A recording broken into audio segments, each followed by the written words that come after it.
How many of y'all think cutting cattle is hard? It really isn't. It is so easy, it's unbelievable. It's only hard in your mind. Now, if you want to stop the flow, you step over here. And we're going to call this box a box. You're going to form a box. I step over and I stop them. I can cut anything. Cattle are moving that way. I can step right over here, release this side of the pen, and stop the cattle over here. These cattle are going to start moving, and bang, there's my cut. Simply by moving around, I can move over here, I can stop the flow of the cattle as they come, but more importantly, I face back up, where my horse, both eyes, are on the cow. Very, very important. Yes, Katie? So do you have any feeling about turning sideways and going across the pen that way as opposed to stepping sideways? Yes, I do. I don't think that it looks very good to side pass across a pen. And ultimately what will happen, if you do that consistently, when you drop your hand to cut that cow, your horse is going to continue to side pass across that pen. So if you go across the pen, tell him you're going to go across the pen. Turn him, ride him across the pen. Stop him, face him back up. And that's where you're going to form your box. Always. If you face back up, you have minimized your turn. You've cut it in half.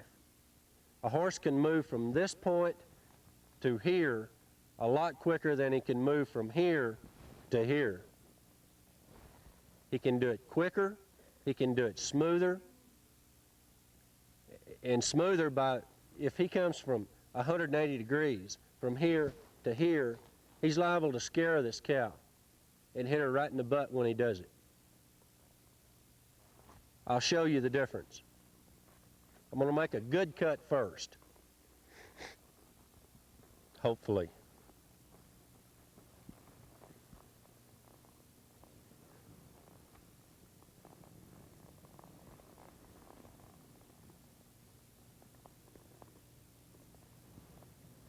I'm going to let the cattle go ahead and drift out just a little bit for me. Then I'm going to step right here at this angle to get a good push on these cattle. Now then, I can step over and stop the flow. At the same time, feel of these cattle and cut the black cow. See how easy that is? I used a little bit of left foot. Right at the point where I needed to step up, I used a little bit of left foot to go ahead and move up into that cow a little quicker. To really set him on that cow, tell him, okay, we're fixing to start working. By facing up, moving over, and then stepping up, I released this side of the pen, I released that side of the pen, and initiated my action on the cow that I cut. Now then, I'll show you the difference from a flat cut.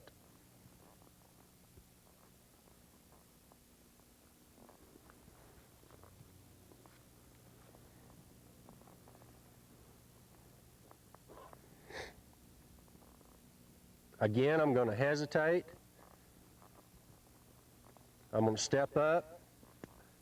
And I'm going to keep stepping this time. I'm not going to stop the flow.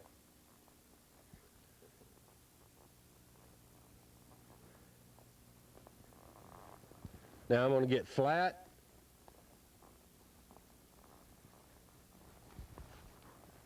Okay, see the difference there now? When I initiated the action, or got down to the cow that I was going to have to cut, I'm sitting right here. Okay, the cow that clears in front of me, is my horse going to take that cow? No, because I'm going to put him on the cow I want him on. So I have to come all the way back across here. And then I start out at a high gallop across the pen. And that will happen to you 7 out of 10 times when that same scenario happens to you. If you get flat in a cut, and flat is here, and you try and make that cut, two things can happen. Either the cow stops right there, and you have to put your hand down, which means that you got one eye on the cow. And is your horse a halt to the cow? Or do you go ahead and say, well, I'm going to make sure? You take a potential one-pointer at that point with your hand to make sure. Or the thing happens that happened to me. The cow starts to move away, and I'm a little bit late, and I have to turn my horse, and then I have to drop. Well, does my horse have a hold to the cow? To make sure, you hold him just a little bit longer, then you for sure have a one-pointer. You're also started on the move with your cut. It's a lot easier to cut that cow stopped. Get your cow stopped, and you can stop cattle by the pure mechanics of how to cut her. If you are afoot, if you walk down here in this arena, in this set of cattle, afoot, walk in there and cut a cow, I promise you, you're going to get in front of that cow and stop her. Why don't you do it a horseback? The same situation applies. You can do it time after time after time after time. Okay, I'll cut another one. Stopped. Another reason that I like to cut from this side of the pen, that if I get in a situation, the natural flow of my cattle is going to go this way. I can move over here, which is a little bit awkward. If I have to make a quick move back that way, it's easier to move that horse this way than it is back across my body, okay?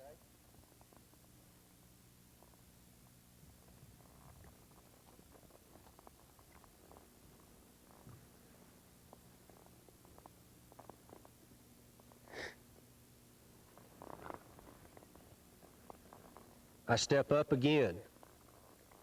I release. I step up again. I can back away just a little, and there's my cow. Both eyes on the cow. Cow's dead stop. And I slowly put my hand down, and I step up to initiate the action.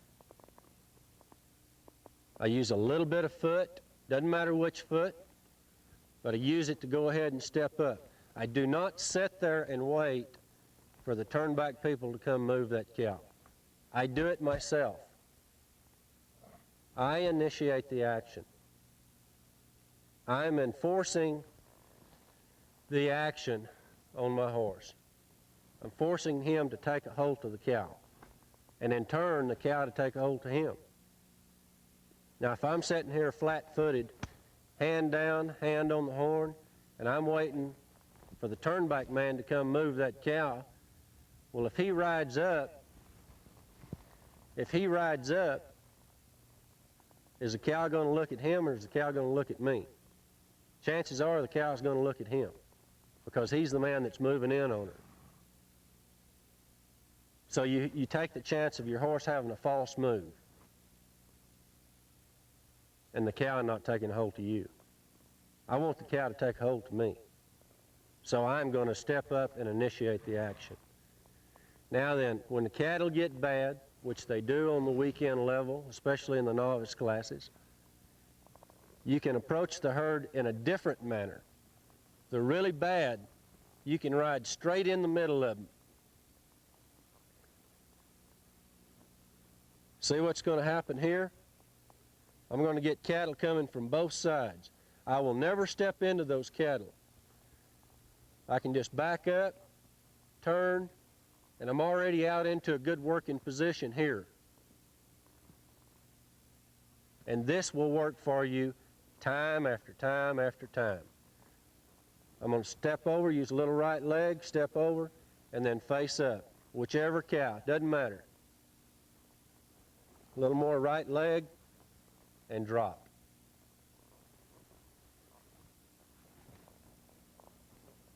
I could have cut either one of those cattle. Now, I went ahead and made my choice on the black cow. For what reason, Katie?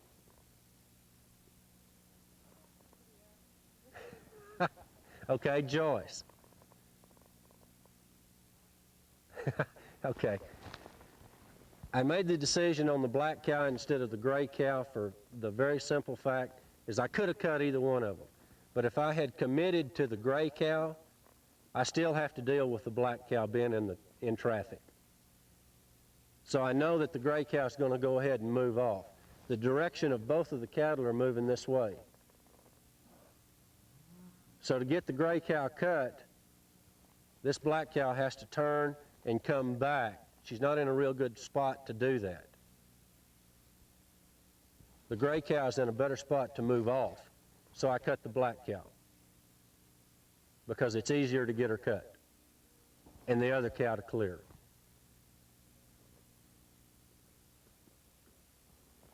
Okay, any questions about any of this?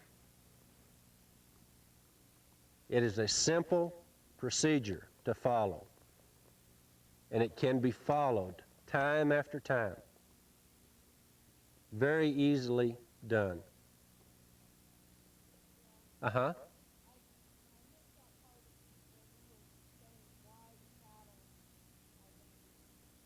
Okay. The cattle last night, or especially this morning, I don't know about last night, but they were penned in that far pen over here. Cattle have a homing device that's where they're going to want to go. So when you have this type of a situation, and it applies to every pen, wherever those cattle are fed and watered, that's the direction they're going to try and go. So when cattle go to this side, you can keep your horse a little bit shorter on that side because they're not going to try you as hard over here as they are coming back across. They're going to put more pressure on a horse in this pen right over here in this corner. And they will consistently do that. No, they weren't this morning. They were all in one bunch over here in this big pen.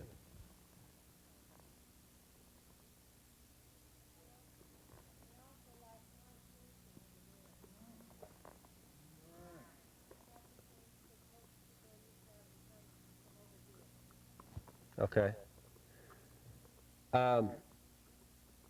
Every one of the cuts, I've made about 6 cuts here, and with exception of one time, and I caused that myself, but with the exception of the one time, the cattle have all rolled this way, come right back around here to this side. And without even looking behind me, I can tell you that the cattle are off-center on this side of the pen. They will not be centered up in the pen. And that you will find in most arenas also. Whichever side that they're going to be the toughest on, that's the side that the bunch is going to try and gather on. Very seldom will they ever sit right in the middle unless the herd help keeps them moved over. They will pick a spot, and each bunch will do the same thing.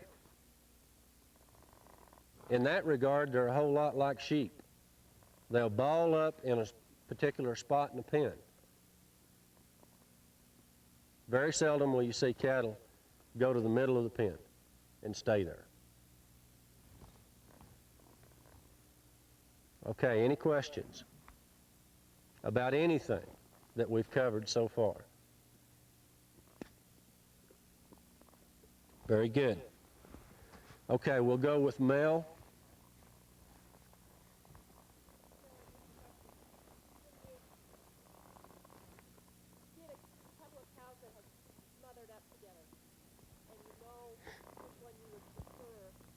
Or even at that point, either, you just keep No. Okay, the question is, when you have two cows mothered up, how's the best way to, if you have not committed to either cow, do you keep stepping up into them? There is a fine line of do I or don't I. In some cases, you can. You're going to try anything and everything that you have at your disposal to separate those cattle. I would prefer to do it myself as a cutter, as having my help come in and try and help me, because they create a problem at that point. First thing you're going to do is, yes, step up in there. If that doesn't work, then you back away and slow everything down. Speed will kill you at that point. Slow everything back down, and then find a spot that then you can step up again.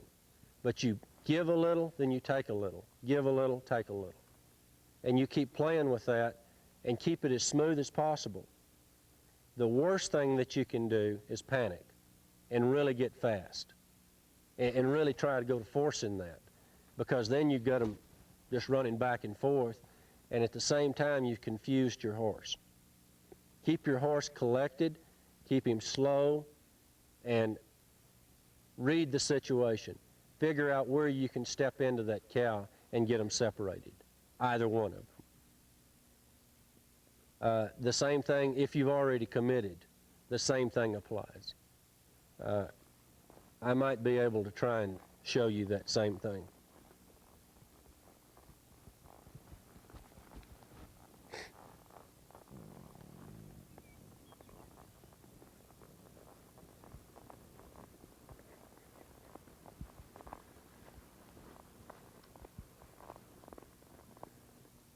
Okay, now I cut from this side that time, and see how my cattle have balled up? I do not have an umbrella effect coming around me. Cattle have come out and they've balled up in one spot. You cannot read cattle that are balled up. Now, the first thing they do is try and leave back this direction. And I'm really in a position that I should be able to stop them from doing that. But this is their natural instinct to do this. Okay, now I have two cows. If I panic here, that's what happens. They just go to milling. They go to milling back and forth. But if I take my time, slow everything down, back away just a little, step over here, get everything set, and release, then you can do it.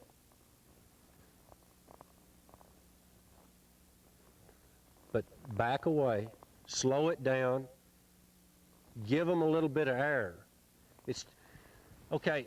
Envision trying to push a bunch of cattle through a small gate. If you put a lot of pressure on them, you're going to have cattle break out. But if you back away from them and give them a little bit of time, then those cattle will go through that gate. In fact, what you're doing, you're just holding the cattle. Back away from them, you're holding those cattle, giving them time to think. And you can get it done. Same thing applies in your cut. You can step up, then back away. Step up, and back away. You initiate the action, then back away from it, and see what the cow is going to react to. That's how you're going to read these cattle stepping up through them too, for the cut. You step up into them, see how they're going to react to you. That wild cow, she's going to go ahead and move off pretty quick. She's going to do something that will tell you that she's not a very good cow. So you eliminate her right off the bat. Forget about her. She is no longer one of your suspects. Then look at every other cow. See what she's going to do. See how she's going to react to your horse. See how she's going to react to the movement that your horse puts on her. You do that when you initially step into them. See this cow here? She moved away but she moved away at an old slow gait. She's chewing her cud. She's real relaxed. Same thing with this cow here. The only thing that I would worry about on the gray cow is that she doesn't look real good. So she might be a little weak. She carries her head pretty low. She's a little bit gant. She might not have enough move for you. She might be a little numb. In contrast, the black cow that's standing on the other side of her has got an old owl head on her. Got her head up just a little bit. She's going to have some move about her and probably take you all the way across the pen.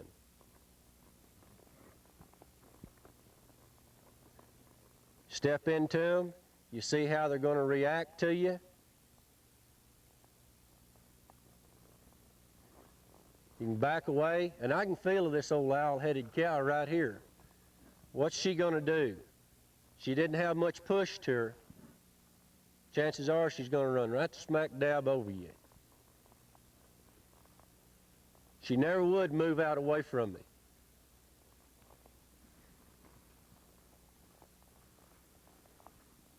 I switched there. Yes.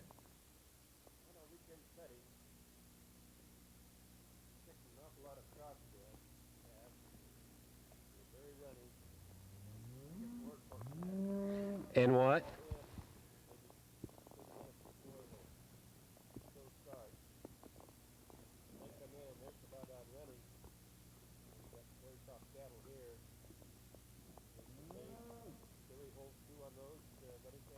Yes. Same thing will apply. When you have runny cattle like that, try and keep from bringing a lot of cattle out in front of you. Especially in that situation. You can get by it with cattle like this. You can bring a lot of cattle when cattle are slow and docile like this. But when you get into your crossbred cattle that are fast and they're banging into each other and they're hitting one another and moving off, then you don't want to bring a lot of cattle out in front of you. Because if you do have a good cow in front of you, you take the chance of a bad cow running over her and knocking her out of the way. So, in that situation, I would come right back and cut as close to the center of the pen as possible, moving into the herd of cattle right here. The path that you take is going to allow you to satisfy rule number 1, which is your deep cut. Now, I've already done that. So I'm going to continue to move. I'm going to step over here. Now, if I want to, I can go ahead and clear these 2 cattle right here and step right there and cut my cow. You can do the same thing on wild cattle because I didn't have very many cattle in front of me. And when you go to a practice pen and you've worked rerun cattle, you don't go very deep. Basically what you do, you step in the edge of those cattle, 2 or 3 come around you and you turn out and you cut a cow. Well, the same thing's you're going to do the same thing at a cutting. 3 or 4 cows is all you need to come around in front of you. And you really don't even have to have them come around you, so long as you get behind them to satisfy rule number 1. Let me show you. You can step in those cattle and say, I want to cut this Hereford cow. I can push her right here. Well, this isn't going to work.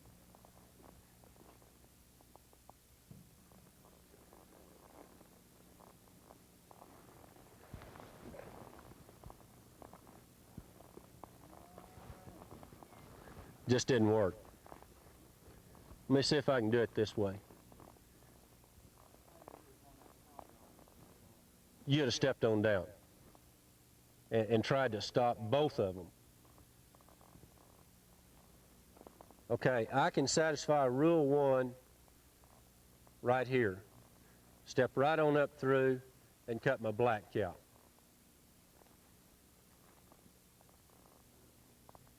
That's deep enough to satisfy that. And the reason I was in charge of putting on the clinics for the judges for a number of years. So I know what you can and cannot do as far as the rule book is concerned. That will definitely satisfy Rule 1. It is not the number of cattle that you have in front of you, because the rule book never ever states a number of cattle that you have to drive. It says the path that you take is what is determining whether or not you've made a deep cut. We have had cases on tape that we have looked at to where a man rides in the edge of the cattle, turns up, and has all these cattle lined out in front of him, 4 or 5 cattle in line, and he steps right up the edge of them, right up the side of them, and cuts the cow on the outside. And he satisfied rule number 1. Because initially, when he went in and he turned, he was in fact behind that 4 or 5 head of cattle. Then he moved out to the side and came up the side and cut the cow that was on the point. Yes? If that was still a situation there, and I knew you wanted to cut that herpet cow, and she really didn't want to shape, is it your responsibility to tell me to let her go? Or do I need to do some of your thinking there, which I really don't like to do? If you Right. want that herpet cow, I'm going to try to hold that cow for you.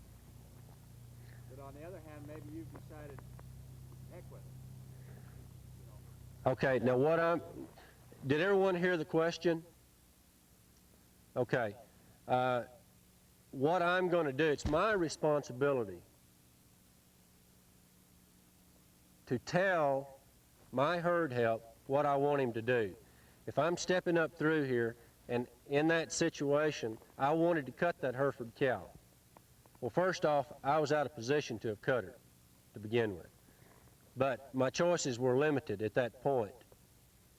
I've got to go ahead and step over, but at the same time, I've got to tell my herd help to step down and hold her up. So he's going to go ahead and step down. At such time, I say, okay, let her go. This isn't working, let her go. That's the cutter's responsibility to do that. It is communication. And if you don't communicate down there, you might not be on the same page. You tell your people what you want them to do. Otherwise, they're going to think for themselves, which is what they're supposed to do. That's why you hired them. But if they're not on the same page you are, they can potentially wreck you. So tell them what you want, each step. But if you do your homework, and if you do the mechanics of how to do it right, they're not going to have to do anything anyway, except for what they're down there to do, which is to hold the cattle behind you.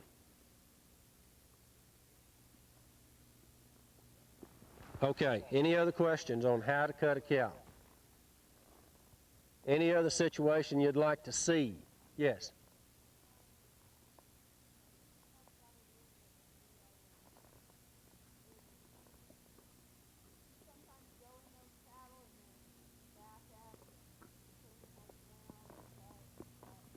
Yes. Sure. It works best when you approach the cattle. Well, you can approach them at any angle. But if you ride in, if you're not going to get enough push here, and you ride in like this, then you can go ahead and back up here and stop that flow. Change your angle then here to move these cattle out at this point. Then you got your cut right in front of you.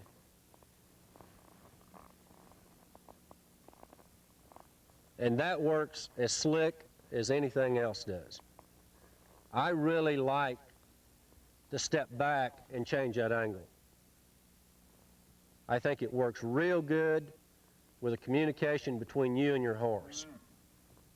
It works real good as far as stopping the flow of those cattle and directing the cattle where you want them to go, instead of being at the mercy of the cattle.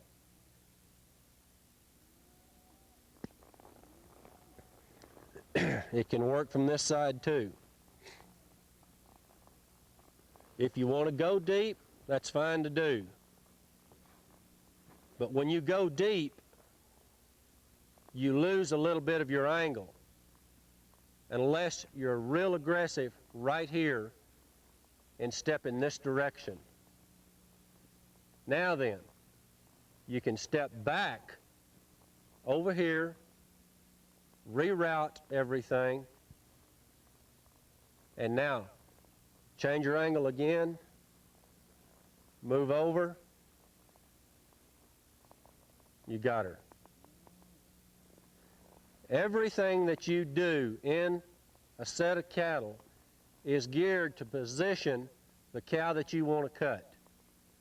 Everything.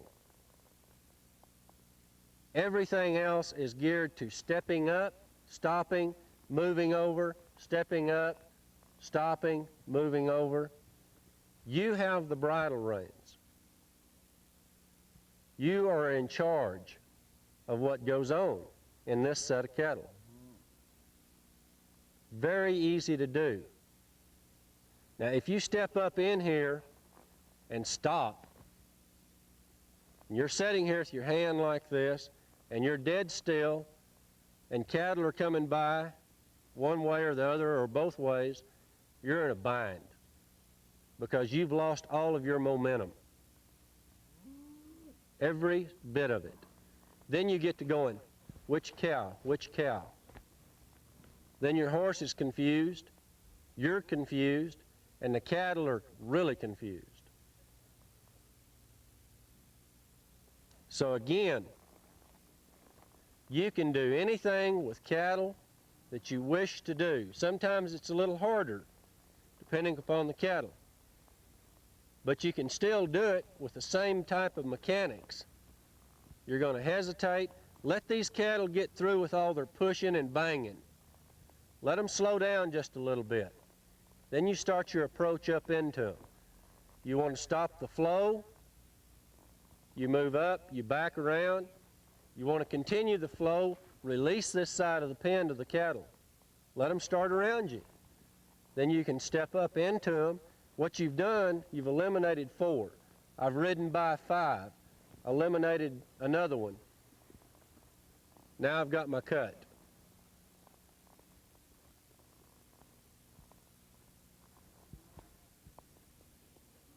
Very simple. It works every time. The only time it won't work is when you panic.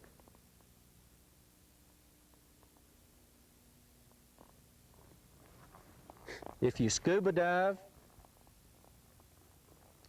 and you're 60 foot underwater and you bite your mouthpiece in two and panic, you drown. Same thing happens right down here. You got 60 head of cattle in front of you, and you bite the end of your saddle horn off and panic, you drown. Cutting World would like to thank Bill Freeman for allowing us to use videos shot at his clinic, and to Katie Breckenridge of the B-Bar B in Peekaboo, Idaho, for hosting such a great clinic.